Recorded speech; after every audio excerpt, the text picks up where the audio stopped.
saya. Melalui program ini ada banyak pemulihan demi pemulihan terjadi karena kita tahu firman Tuhan yang memulihkan kita. Sehingga ketika kita terus tertanam dalam firman Tuhan, maka firman Tuhan yang akan membersihkan karakter kita. Semakin hari kita semakin didewasakan, semakin hari kita semakin hidup mempermuliakan nama Tuhan. Karena itu melalui program Bible and Coffee ini saya juga kembali mengajak setiap kita umat Tuhan, ayo jangan sampai berkat yang kita terima ini cuma berhenti di kita, tapi ayo kita bagikan kembali sehingga ada banyak umat Tuhan juga boleh turut mengalami pemulihan, boleh turut dikuatkan, diteguhkan hati dan hidup mereka, sehingga pada akhirnya hal yang sama yang kita alami, kita terima dari perenungan firman Tuhan juga mereka dapatkan. Haleluya. Saudara dikasih dalam Tuhan, kita sudah ada dalam penghujung tahun. Beberapa hari ke depan kita akan mengakhiri tahun 2022. Karena itu patutlah kita bersyukur kepada Tuhan buat setiap anugerahnya, buat setiap kasih setianya dalam kehidupan kita. Dan sebelum kita merenungkan firman Tuhan, saya ajak setiap kita untuk kembali berdoa. Kita datang kepada Tuhan. Bapa, terima kasih buat hari yang baru, hari yang dipenuhi dengan damai, sejahtera, sukacita yang berlimpah-limpah dalam kehidupan kami. Kami bersyukur, biarlah melalui setiap perenungan firman-Mu, kami terus didewasakan, kami terus dimurnikan, hati kami terus mengalami keberkatan Tuhan untuk tetap terus didapati Tuhan setia. Kami dengarkan, kami rindukan untuk buka hati kami, mendengarkan kembali firman-Mu, sampaikan sesuatu bagi masing-masing kami ya Roh Kudus. Di dalam nama Tuhan Yesus Kristus kami berdoa. Haleluya. Amin, amin. Puji Tuhan. Nah, saudara yang dikasih dalam Tuhan, pemazmur dalam Mazmur 37, Mazmur 37 ayat yang pertama sampai dengan ayat yang ketiga dari Daud.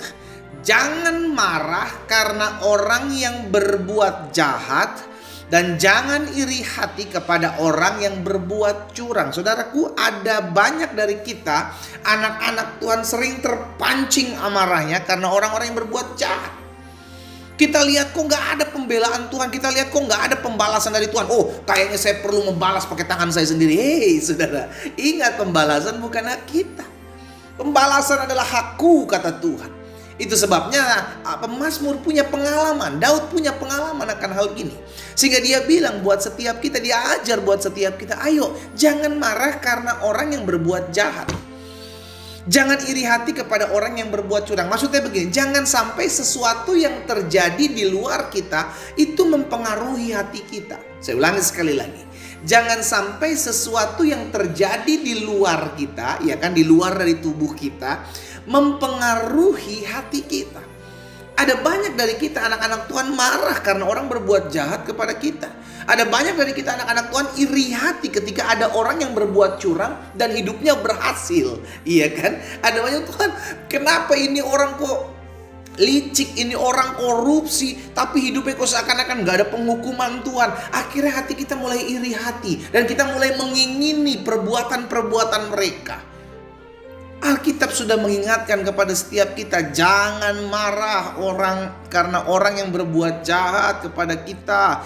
Juga jangan iri hati kepada orang yang berbuat curang. Jangan sampai kita mengingini perbuatan-perbuatannya untuk kita lakukan. Karena kita lihat, oh ini orang enak banget hidupnya ya, ngerugiin orang gitu kan, mengalami berkat-berkat yang seakan-akan tidak pernah ada hukuman Tuhan. Akhirnya kita mulai iri hati. Itu sebabnya Daud bilang buat setiap kita hari ini, sebab mereka segera lisut. Mungkin kita bilang, wah kok gak ada penghukuman Tuhan, ini orang jahat, ini orang buat curang, tapi kok seakan-akan mereka hidupnya tenang-tenang aja. Nanti dulu saudara, ada masa expirednya, iya kan? Selalu dalam hidup ini baik makanan ada expired date, masalah kita juga ada expired date-nya saudaraku. Dan orang-orang yang berbuat curang, orang-orang jahat juga punya masa expired date, masa kadaluarsanya. Ada waktunya di mana dia akan mengecap hukuman Tuhan. Gak selamanya mereka akan melihat apa yang mereka buat seakan-akan berhasil terus. Karena mereka menipu sana, menipu sini, curang ke sana, curang ke sini, makan dari sesuatu yang tidak halal, seakan-akan kita lihat, waduh ini orang kok hidupnya tenang banget. Belum. Daud bilang jangan ikuti kelakuan mereka, karena mereka segera lisut seperti rumput dan layu seperti tumbuh-tumbuhan hijau. Ada waktunya mereka akan jatuh ke dalam apa yang mereka gali sendiri. Ada waktunya mereka akan hancur. Kalau teguran-teguran Tuhan tidak dihiraukan, maka akan ada hukuman bagi mereka. Tapi bagian kita anak-anak Tuhan yang sudah percaya, ayat 3 Daud bilang begini, bagian kita apa? Percayalah kepada Tuhan dan lakukanlah yang baik, diamlah di negeri dan berlakulah setia. 4 hal saudaraku di ayat 3 ini yang Daud ajarkan buat setiap kita ketika kita tinggal di dunia yang semakin hari semakin jahat, ketika kita tinggal di dunia yang dimana di dalamnya ada orang-orang berlaku licik, berlaku jahat, berlaku curang. Maka bagian kita yang pertama di ayat yang ketiga, Daud bilang begini, percayalah kepada Tuhan. Maksudnya apa percaya kepada Tuhan? Ayo lu andalkan Tuhan aja. Yang kita percaya Tuhan, jangan kita lihat keadaan yang kita lihat. Wow, keadaan yang kita lihat terjadinya seperti ini. Ada orang curang, ada orang jahat, hidupnya berhasil. Akhirnya kita mulai menginginkan perbuatan-perbuatan. Kalau gitu saya juga mau jahat deh. Hei, jangan berubah setia hanya oleh karena satu keadaan yang kau lihat. Makanya Daud bilang, percayalah kepada Tuhan.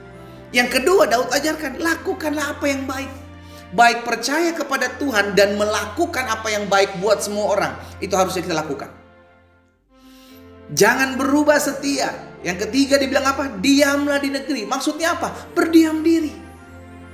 Berdiam diri, nantikanlah Tuhan. Berdiam diri, tunggulah pembelaan Tuhan. Dan yang keempat, berlakulah setia. 4 hal yang dibagikan oleh Daud dalam kita menyikapi segala sesuatu yang terjadi di hadapan kita. Di dunia di mana penuh dengan orang-orang jahat, orang-orang licik, orang-orang curang. Yang seakan-akan kita lihat hidupnya berhasil, sikap kita. Yang pertama, tetap percaya kepada Tuhan. Yang kedua, tetap lakukan apa yang baik. Dan yang ketiga, belajar untuk berdiam diri. Dan yang keempat, tetaplah setia. Saudara yang dikasih dalam Tuhan, dari keempat poin ini, satu hal yang saya simpulkan, jangan pernah berubah setia. Jangan pernah berubah setia. Engkau yang selama ini udah ikut Tuhan, jangan sampai dipengaruhi dengan keadaan-keadaan yang terjadi. Engkau yang selama ini udah setia ikut Tuhan, jangan sampai karena satu dan lain hal engkau lari dari panggilanmu. Engkau yang selama ini ikut Tuhan, setia mengiring Tuhan, jangan sampai oleh karena sesuatu yang kau lihat engkau mengalami kerugian, ketidakadilan, tidak ada pembelaan Tuhan, lalu engkau mulai berubah setia. Jangan pernah berubah setia. Hari ini kita mendengarkan kebenaran firman Tuhan. Saya percaya ada pembelaan Tuhan dalam kehidupan kita. Mungkin saat ini kita belum melihat, tapi suatu hari kita akan melihat bagaimana campur tangan Tuhan, pembelaan Tuhan, pertolongan Tuhan itu dinyatakan dalam kehidupan kita. Satu hal yang perlu kita lakukan, jangan berubah setia. Kita berdoa, kita datang kepada Tuhan. Bapa, hari ini kami datang kepadamu. Kami mendengarkan firman-Mu, karena ini yang memang terjadi di hari-hari di mana dunia ini ada semakin jahat. Ada orang-orang berbuat jahat, ada orang-orang berbuat curang, tapi seakan-akan hidup mereka tenang, seakan-akan tidak ada penghukuman Allah, seakan-akan semua berjalan dengan apa yang mereka inginkan. Tapi hari ini kami diingatkan untuk tetap terus berlaku setia, karena mereka akan menuai apa yang mereka tabur. Itu sebabnya bagian kami adalah tetap terus percaya kepada Tuhan. Bagian kami untuk tetap terus melakukan apa yang baik. Bagian kami tetap terus berdiam diri menantikan pertolongan Tuhan dan tetap untuk setia. Tuhan Yesus, hamba berdoa, biarlah setiap umat yang olehnya Tuhan percayakan untuk hamba layani melalui program Bible and Coffee setiap harinya menjadi orang-orang yang tetap berlaku setia. Apapun yang mereka hadapi hari-hari ini, apapun yang mereka gumuli hari-hari ini, kami tahu Tuhan yang menolong dan membukakan jalan-jalan bagi kami. Hamba berdoa juga buat yang sakit, Allah jamah dan sembuhkan di dalam nama Yesus. Kami percaya kuasa-Mu dinyatakan atas masing-masing kami. Di dalam nama Tuhan Yesus kami berdoa. Haleluya. Amin. Kita nikmati kopi kita, saudara. Haleluya.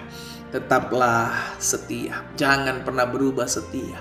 Karena ada upah di balik setiap kesetiaan kita. Tuhan Yesus memberkati kita.